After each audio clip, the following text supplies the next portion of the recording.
नमस्कार दोस्तों, आज मैं आपको गुप्त नवरात्रि में सुनी जाने वाली तुलसी माता की कथा सुनाने जा रही हूँ। प्रेम से बोलिए तुलसी माता की जय हो, 10 महाविद्याओं की जय हो।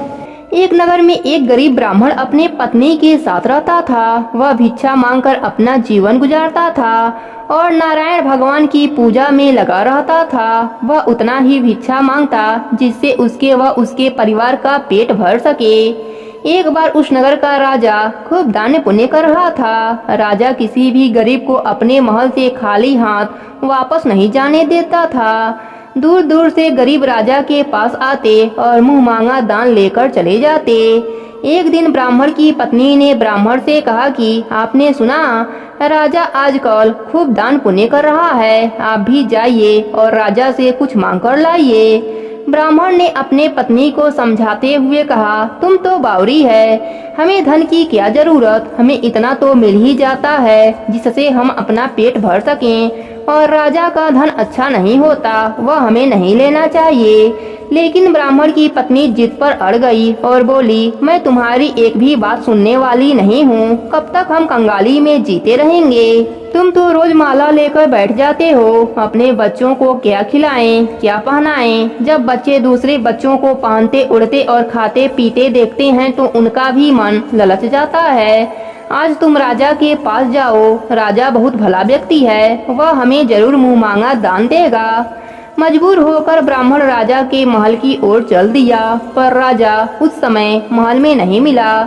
ब्राह्मण को वापस लौटना पड़ा। दूसरे दिन ब्राह्मण की पत्नी ने ब्राह्मण को फिर से महल भेजा, परंतु राजा फिर से महल में नहीं मिला। तीसरे दिन राजा महल में मिल गया और उसने ब्राह्मण का स्वागत किया और उसे आसन पर बैठाया और 2 दिन न मिल पाने के लिए क्षमा मांगी। राजा ने कहा, मैं आपकी क्या सेवा कर सकता हूँ? ब्राह्मण ने कहा, जो मैं मांगू वो आप दे सकेंगे। राजा ने कहा, हाँ हाँ कहिए, मैं आपका क्या सेवा कर सकता हूँ? ब्राह्मण ने निवेदन किया, महाराज मैं कुछ और नहीं चाहता हूँ, बस आप मुझे अपने पसीने की कमाई से 4 पैसे दान में दे दीजिए। ब्राह्मण की बात सुनकर राजा चौंक गया। वह सोचने लगा, खजाने में बहुत सारा धन पड़ा है, पर मेरे मेहनत की एक कौड़ी भी नहीं है। राजा ने ब्राह्मण से कहा, आप मुझे 1 दिन का समय दे दीजिए, मैं कल आपको मुंह मांगा दान दे दूंगा। ब्राह्मण अपने घर वापस आ गया। ब्राह्मणी ने ब्राह्मण को जब खाली हाथ देखा तो वह बोली, क्या हुआ, राजा ने कुछ नहीं दिया क्या? तब ब्राह्मण बोला, राजा ने कल देने के लिए कहा है। ब्राह्मण की पत्नी सोचने लगी, शायद इन्होंने बहुत सारा धन मांगा होगा और राजा को व्यवस्था करने में समय लग रहा होगा, इसलिए कल बुलाया है। दूसरी ओर राजा ने अपने राशि कपड़े बदलकर फटे पुराने कपड़े पहने और मजदूर जैसा भेष बना लिया। जब राजा की पत्नी ने देखा तब राजा से पूछा तो राजा ने सारी बात बताई। रानी बोली, मैं भी आपके साथ चलूंगी। राजा मान गए। अब रानी भी पुरानी साड़ी पहनकर आ गई। इस प्रकार राजा रानी मजदूरी की तलाश में शहर निकल गए। लुहारों की मोहल्ले में जाकर राजा ने आवाज लगाया, किसी को मजदूर चाहिए। आखिर एक लुहार ने उन्हें बुला लिया, जो पहिए पर हाल चढ़ाने की तैयारी कर रहा था। उसने राजा से कहा, देखो तुम्हें पहले खलात धोपनी पड़ेगी और जब आग आ जाए उसके बाद घन पीटना होगा। फिर रानी की ओर देखकर कहा, तुम्हें कुएं से पानी लाकर औदी भरनी होगी और कोयले वाले घर से कोयला लेकर भट्टी में डालना होगा। तुम दोनों को दिन भर में 2-2 आने मिलेंगे। अगर काम पसंद हो तो बोलो, नहीं तो अपना रास्ता नापो। राजा रानी लोहार के बताए काम को करने लगे। राजा खलास धोपने लगा, पर उससे काम ठीक से नहीं होता था। लोहार नाराज होकर राजा को ठीक से काम करने के लिए कहता। राजा जैसे तैसे अपना काम करने लगा। रानी भी कुएं से पानी भरकर लाने लगी। रानी के हाथ में फफोले पड़ गए। किसी तरह बड़ी कठिनाइयों से उसने पानी का औदा भरा। उसके बाद रानी कोयला लाकर भट्टी में डालने लगी। कोयले भरने से रानी के गोरे हाथ और कपड़े काले हो गए। भट्टी में आग आने पर लोहार ने हाल भट्टी में से निकालकर पहिए पर जमाई और एक घन अपने हाथ में लेकर और एक राजा के हाथ में देकर कहा, देखो बारी बारी से घन इस पर पटकना, हाथ इधर उधर ना होने पाए। राजा जोर जोर से घन पटकने लगा, लेकिन उसका निशाना ठीक से नहीं बैठता था। कभी घन हाल पर गिरता तो कभी पहिए पर। मजदूरों का यह हाल देखकर लोहाइन बड़बड़ाती हुई आई और लोहार से कहने लगी, तुमने कहाँ से यह नौसिखिया मजदूर काम पर लगा लिया? इनसे काम ठीक से नहीं होगा। यह मजदूर तुम्हारा सब काम बिगाड़ देंगे। राजा रानी उन दोनों की फटकार सुनते सुनते अपना काम मन लगाकर करते रहे। घन पटकते पटकते राजा का शरीर पसीने से तरबितर हो गया और जोर जोर से सांसें चलने लगी। रानी भी पानी भरते भरते और कोयला झोंकते झोंकते थक कर चूर हो गईं। दोनों ने पूरे दिन बहुत मेहनत करी। लोहार ने राजा रानी को 2-2 पैसे दिए, जिसे वह बड़ी खुशी खुशी से लेकर महल में आ गए।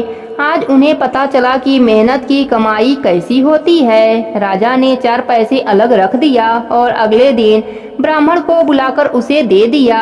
ब्राह्मण राजा को आशीर्वाद देकर घर लौट आया और ब्राह्मणी से कहा, लो, मैं राजा के यहाँ से दक्षिणा ले आया हूँ।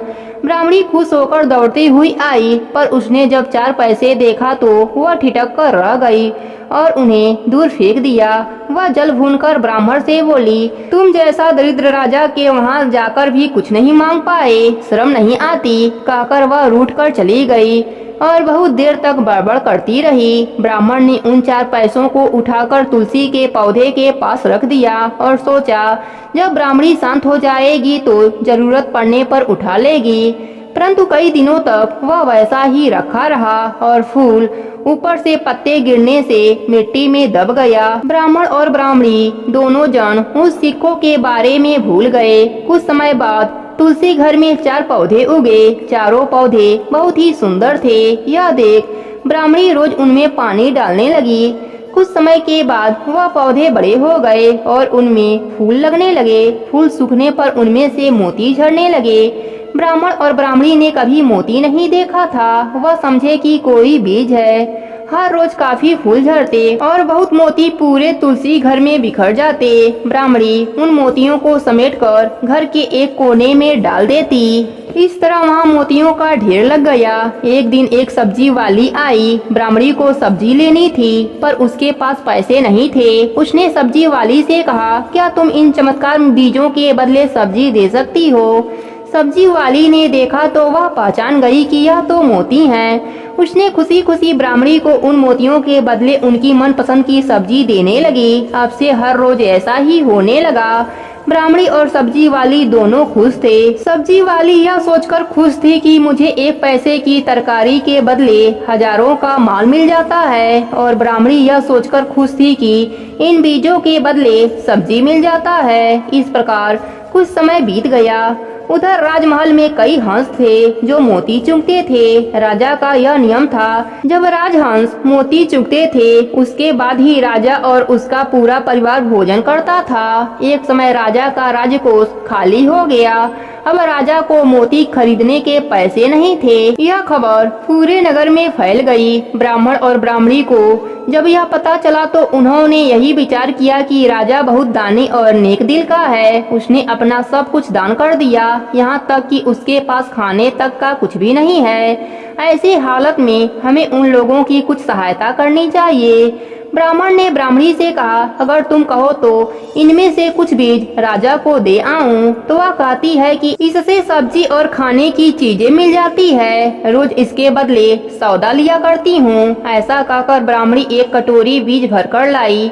ब्राह्मण राजा के पास पहुँचा, उन्हें वह मोती दिए और राजा को बताया कि यह मेरे घर की तुलसी का बीज है। राजा उन बीजों को देखकर चौंक गया। राजा उन मोतियों को हंस को दिए। राजहंस उन्हें चुभने लगे। यह देख राजा ने ब्राह्मण से कहा, 1 मोती सैकड़ों रुपए का है, सच बताइए आपके पास इतना मोती कहाँ से आया? ब्राह्मण बोला, महाराज, ऐसे बीज तो हमारे घर पर बहुत हैं। राजा अपने मंत्रियों के साथ ब्राह्मण के घर पहुंचा और उन चारों पेड़ों को देखा। पूछताछ में उन सिक्कों वाली बात सामने आ गई। जब पेड़ों को देखा गया तो उनके जड़ के पास वही सिक्के चिपके हुए थे। आज ब्राह्मण ब्राह्मणी को मालूम हुआ कि उनके पास लाखों करोड़ों की दौलत है, जिसे वह साधारण बीज समझते थे। ब्राह्मण ने सोचा कि मेरे लिए यह धन किस काम के। ऐसा सोचकर ब्राह्मण ने सारे मोती राजा को दान में दे दिए। राजा की आंखें भी खुल गई। मेहनत की धन की कमाई उन्हें मालूम पड़ गई। उस दिन राजा ने प्रण किया कि मैं खजाने के पैसों में से एक भी पैसा अपने खर्च में नहीं लगाऊंगा। अपना खर्च मेहनत करके चलाऊंगा। खजाने और ब्राह्मण के दान से राजा ने जनता के हित में कई धर्म कर्म के काम शुरू कर दिए। हे तुलसी माता, जैसे आपने उन सब पर अपनी कृपा करी, वैसे ही अपने सभी भक्तों पर अपनी कृपा बनाए रखना। प्रेम से बोली तुलसी माता की जय हो। विष्णु भगवान की जय हो।